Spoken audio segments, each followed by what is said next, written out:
let's try OTTOGI Buckwheat Chili Noodle.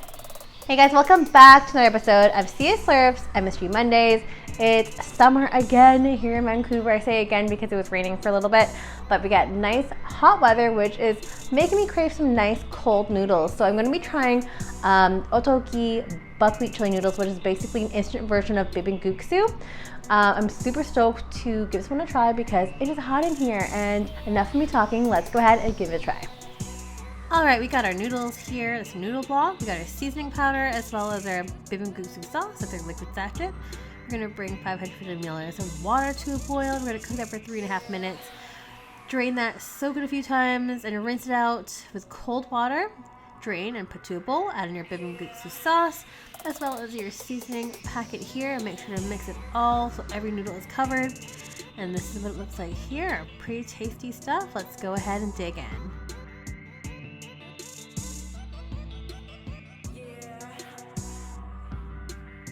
So these are finished products. Let's go ahead and give it a try.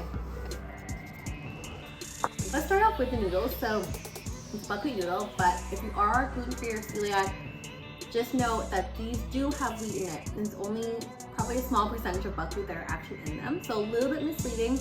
Although a lot of buckwheat noodles will contain wheat products, this is definitely more wheat than buckwheat, which results in a more traditional style instant noodle. To get that chewiness, a little bit of nuttiness that is in it. I just wish it was more because it really didn't remind me of the real bibimguksu. For the sauce, I thought the sauce was pretty good. It was spot on, very traditional as what one would expect from bibimguksu. So if you've never had it before, it's a mixture of gochujang. We have usually some kind of fruit in there. This one I believe is like a grated apple. Sometimes people use like Asian pear. For that, we add a bit of sweetness, a little bit of tartness that kind of counterbalances with the rice vinegar that's in it. Of course, there's a bit of sesame oil, and for this case, there's a bit of sesame seeds and seaweed, which all goes so nicely for this dish. Of course, because I'm just trying this as is, they do recommend that you get a hard-boiled egg, which I'll add later, don't have time right now. And a bit of full cucumber, sometimes even some sliced Asian pear on top, which really helps bring it all together. For that reason, I just really feel it's lacking something, but it does hit the spot in case you are craving for that nice cold noodle on a hot summer's day like today.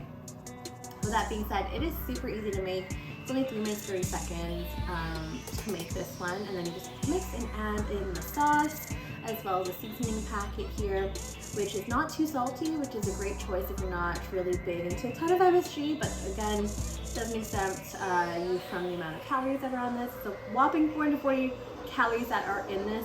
I think that is in part due to the noodles as well as maybe the sauce. There's a bit of oil that's in it, so a bit more fat content, but quite delicious and refreshing.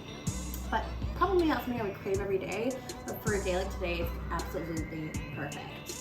Each pack contains 5, which gives you a lot of bang for your buck.